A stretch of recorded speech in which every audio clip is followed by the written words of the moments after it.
So today we are going to make creme brulee.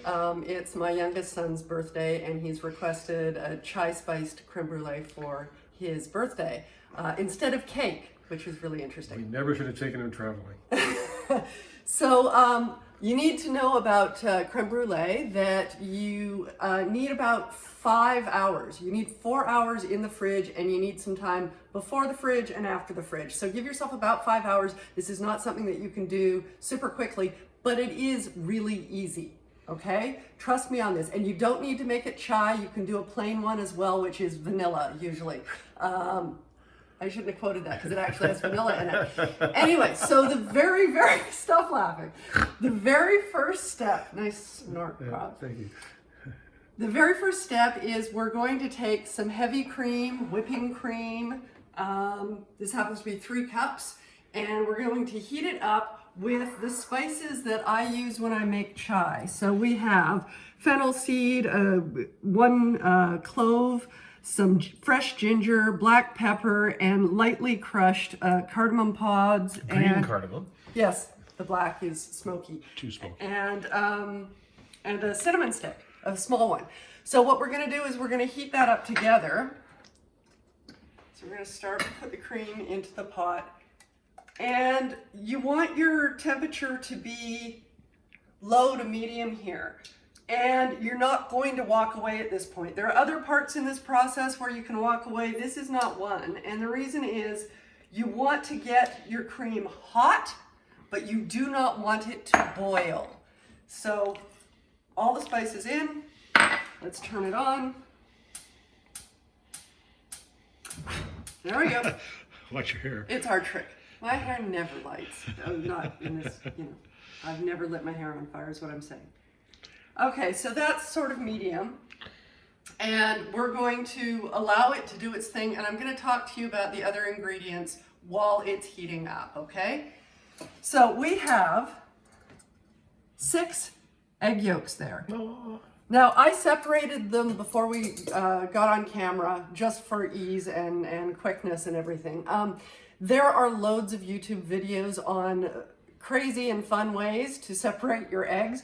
I'm very old-fashioned. I actually crack on the side of a bowl. I don't do the flat surface Jacques thing. Pepin method? Yeah, I don't know. That never worked for me, and I don't get eggshell in my thing by doing it on the side, so I don't know why that would be a thing. Anyway, I prefer the side of the bowl. Then I open it up. Half the shell has the white in it, half has, and actually, often I'll put it into my hand. I'll put the yolk into my hand and allow the whites, because you know I'm a hands-on gal, allow the whites to go through into another bowl. So make sure you have 2 bowls going. And the yolk's on you. So now, when you are doing something, that was horrible.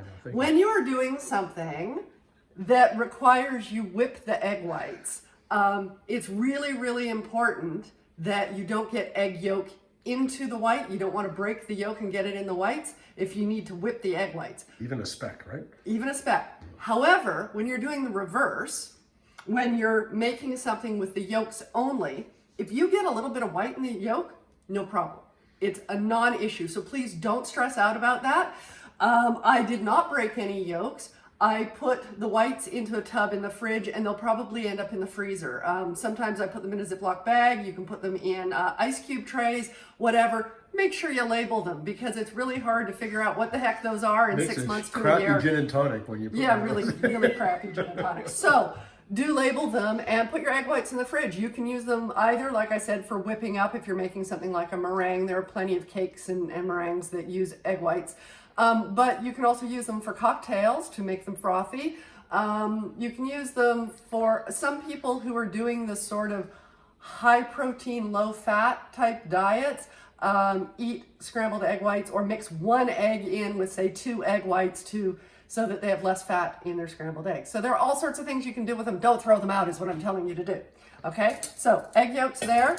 We've got some regular white sugar there. You can use superfine or castor sugar in this case, but you do want a white sugar for the creme brulee, the regular part. And then we've just got a pinch. It's less than probably even 1/8 of a teaspoon. That's a snick. No, it's a pinch. I actually literally pinched it out of the jar of sea salt. And we'll be adding those later. But what I want you to see here See that there are little bubbles starting to form around the side? And you see how we're getting a little bit of a wrinkle here? We're turning that right off.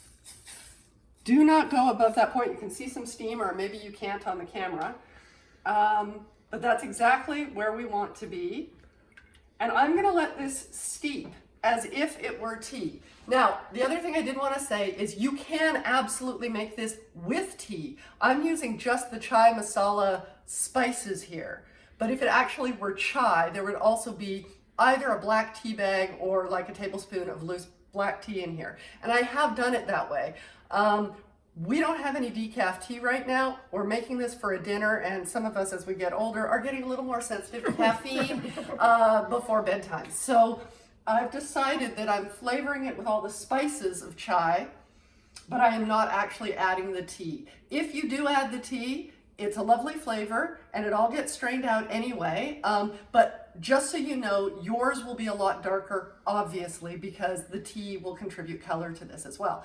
So we'll come back in about 15 minutes. We're gonna let that sit and then we're gonna strain it and carry on with our recipe. So we'll be back soon. So we're back, and the cream has had a chance to steep with the spices. Now, with the spices I've used, and I'll put the amounts below, this is a very gently spiced chai creme brulee. You can certainly amp up the spices if you want. What we're gonna do is we're going to strain that cream back into the jug it was in, just to get out all the spices. Then we're gonna put it back in the pan and heat it up again. Now, if yours is still hot, then you're good, but we ended up leaving it a little bit longer than we had anticipated, and it's cooled down. And you definitely want this to be hot. Again, not boiling, but hot. Okay, so spices are out. And this is gonna go right back in. I noticed that you have, and I'm gonna pan over here to the pan, that you've got a bain-marie kind of set up here. Is this something that you would do for the cream, potentially, to keep it hot but not boiling? No. No, okay. No, that's actually... That's a good, simple, clear answer. What we're making here, a creme brulee is a custard. Ah. And custards are basically cream and egg, and usually sugar, depending on what kind of custard you're making. And when you cook a custard, you can cook a custard like a pudding in a pan where you stir it the whole time, and you make sure very carefully as the eggs and the cream do their thing that you're not like scrambling the eggs and getting chunks. Nobody wants chunks, right? Custards last bad. But the other kind of custard is a baked custard, and that's what a creme brulee is. And so we're again mixing the eggs and the cream, but we're putting them into the oven, and you do create, you put boiling water around the outside of the ramekins or whatever you happen to be using, and that helps to gently cook the custard. It won't get any hotter than the water, right? We're going to turn this back on to heat it up, and while we're doing that, we're going to take those egg yolks that we got there, the sugar, and that pinch of salt. And since it's such a little amount, I want to make sure I get all of it there. I still think it's a snick. It's not a snick. Snick's not a number. And we're just whisking it. Whip it good. We're whisking, not whipping here. Whisk it good. There we go. Just to make sure it's completely combined. Well, you don't have to do it like the mayonnaise where it develops a different texture. No, I'm not trying to change what it is here. Now, we are heating up the cream. And there are a couple of ways that you can do this. If I were making a stovetop custard, what I would do is I would pour a little bit of this hot cream into the egg, whisk it together, and then slowly add the egg into this. It's called tempering. But because we're actually putting this into ramekins in the oven, and we're not cooking it on the stove, I'm gonna do something it's not the same as tempering. What it is ever so slowly adding the cream into the eggs and whisking. Sort of like making a mayonnaise almost, right? Where you have a little few drops at a time, but you incorporate it. You start out really slow because, again, we're trying not to get chunks in the eggs where some of it cooks and some of it's raw. So we're gonna start, and I see that I still have a fennel seed in there, but that's okay because we're gonna do a second straining after we've done this. So first I'm going to put that down the cloth. I should have thought about that beforehand. This is clean, just stained. Story of our lives. I'm not big on bleach and stuff. So I did that because I don't know if you noticed, but when I was whisking, the bowl was moving around. Putting the cloth down means the bowl stays put. That's one of those little tricks you want to learn along the way. You know what? It's going to be easier for me to pour it out of a spout. You crafty devil. So I'm going to put it back in the pitcher that has the spout. And this handle makes it way easier than that one did. So I'm literally just going to do a few drops. Rob, you might want to come in and get a closer look.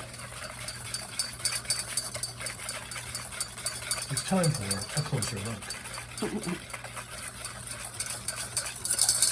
And I'm doing it as really just a few drops at a time. And what that's doing is it's bringing the egg temperature up to be closer to the cream temperature. Just like the mayonnaise one, although that wasn't a temperature issue, that was an emulsion issue.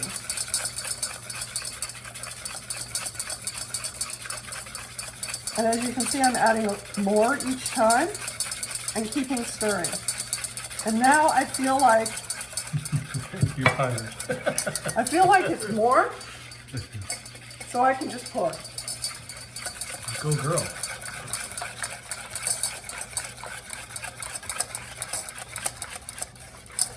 Just saw that fennel seed, a couple of them go through there. You can leave the fennel seed in. And then, so. Be like the birthday surprise. We used to get coins in the birthday Right, cake. who got the fennel, right? Okay, and then I'm gonna strain one more time. And this time we're straining not so much for the fennel seeds, because hopefully, if you're unlike me, you actually got those out the first time. But because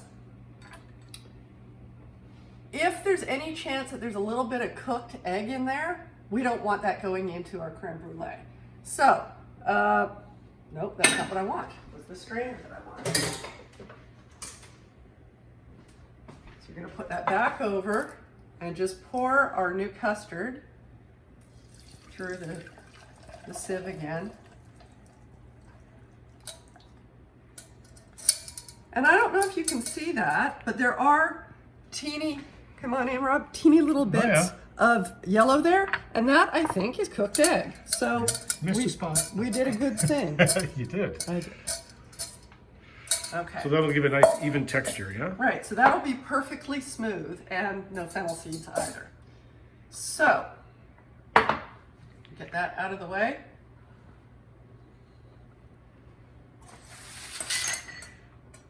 And we'll turn this on, and I think I have too much in there to boil quickly. How high up the side do you usually put that? Halfway. Halfway, okay. Okay, so now you can either use the spout there or a ladle if you don't have a spout. I'm gonna go with a spout.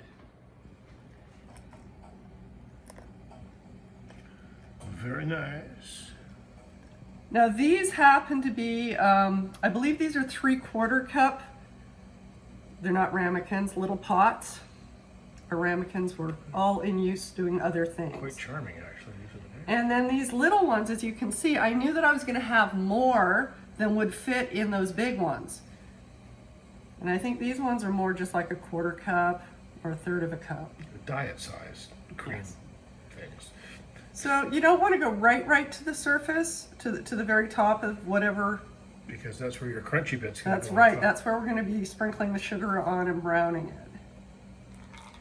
Cool. Beautifully done. Right.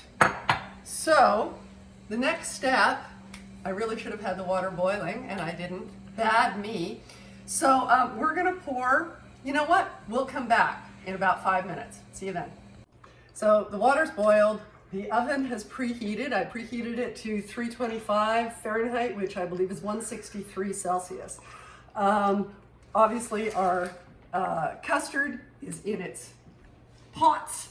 And what we're doing is we're carefully pouring boiling water about halfway up the sides, the outsides. Stress of on these the pots. outside, not Yes. on the inside. So you're doing your best to not get it in. Like, be careful. You're not you do not want to get water in there, right? The flood waters are rising. All right.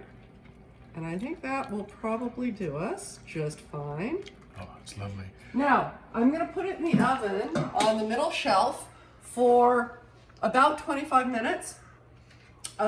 It might take longer, it might be 30, 35 minutes, but I'm going to be watching these little guys first because they're a smaller volume, right? So they're more likely to cook more quickly. So it's about keeping, if yours are all the same, you can easily have a look and go, oh, are they ready? Are they not? Because I've got two different sizes, I have to be a little more careful. But you don't need to come and watch me do that. I'll show you when they're all out, okay? You test it with a skewer or something? Yeah, what I'll probably end up doing, I'll show you at the time, but what I'll probably end up doing is taking these ones out before we come back and see you, putting them off to the side, and then bringing the whole thing out together to show you the next, or what it looks like when it's ready, okay? So let's get them in here. The moment of truth. Well, not really. The moment of truth is Truthiness. at the end. The moment of truthiness. So, you're carrying something that has boiling water in it, so obviously, be careful. You don't want to burn yourself, you don't want to end up with boiling water everywhere. Now, how far ahead can you do this if you're going to do like a You can fancy actually schmancy do dinner party? this. So yeah, that's a great question, Rob. If you were having company over or something, you could do this a couple of days in advance. And just keep it chilled and then do So- the final glaze later? What you would do is you would get this to the point where they're completely cooked. And then you put them in the fridge to chill them because they have to chill, as I said at the very start of the video, for a minimum of about 4 hours. So you could totally get it to that point and leave it for 2 days. And then do your bruleeing of the top, the crispy sugar brulee at the on the day that you're having company over on that evening, because you only want to brulee right before it's time to eat. So we'll come back when these are ready to go. So we're back, and I've turned off the oven, and it's been 30 minutes. I thought that I would be taking the little ones out first, but then I was concerned that they're a little bit deeper than the bigger ones, so I left them in. And you can see that they've gotten a little darker on the top. That doesn't matter. We're not going for brown, but it's also, since we're gonna do the sugar brulee on top, it doesn't matter that they're a little brown. But what I do want to show you is what you're looking for. We're not doing a test with a toothpick because it would actually be quite goopy. See the shake? Uh-huh. Okay, so it jiggles, but it's set. You can see that around the sides it's set. And even in the center, it's set. Big surface tension there. If you touch it with your finger, don't go like, sure, I could put my finger right through there. And That's scald, not what yeah. we're going for. But what I'm saying is if I just touch my finger lightly, It won't pierce the surface. it doesn't pierce the surface, exactly. So these now need to chill, as I said, for a minimum of 4 hours. So why? You want to, we'll take them out of the water bath once it's a little easier. But yeah, they're still too hot. So I'm gonna wait until it's a little bit cooler, and then I'm gonna take them out of the water bath. I'm gonna put them in the fridge uncovered for those 4 hours, okay? Because if you cover them, you're likely to get condensation. Right. And we don't want that. After the 4 hours, we're gonna bring them back out. We're gonna sprinkle sugar on the top, and we're going to use a torch. You can also use the broiler in your oven, so you don't have to go out and buy a torch, although they're lots of fun. They are. But you don't have to buy a torch for this. You can use the broiler in your oven. So we'll come back and we'll do that and show you how.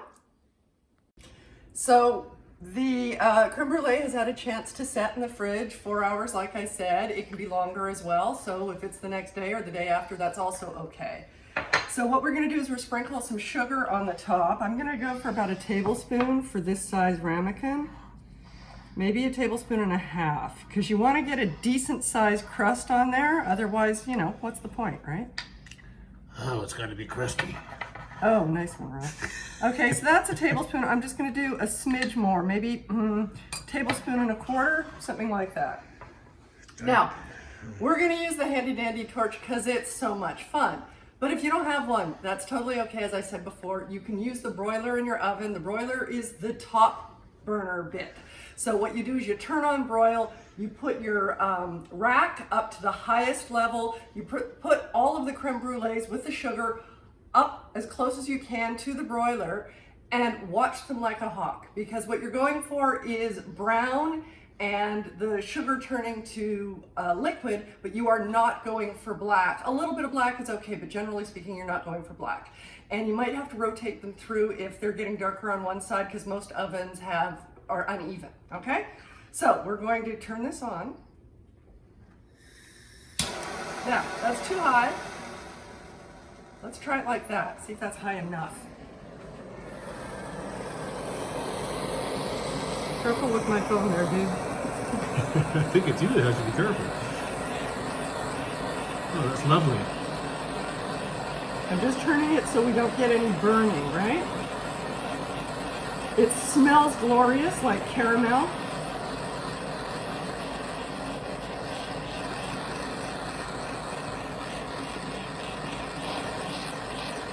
Maybe a little higher. No, I'm a little afraid to go high. I'd rather spend more time. No, I mean higher height-wise. Oh yeah. We're getting there. Oh yes. And if it looks like it's getting too much, too dark, you can always pull away. Like there's nothing that says you have to be on there the whole time, right? But I'm seeing there's still a bit of sugar here. You don't want to leave any of that unmelted sugar.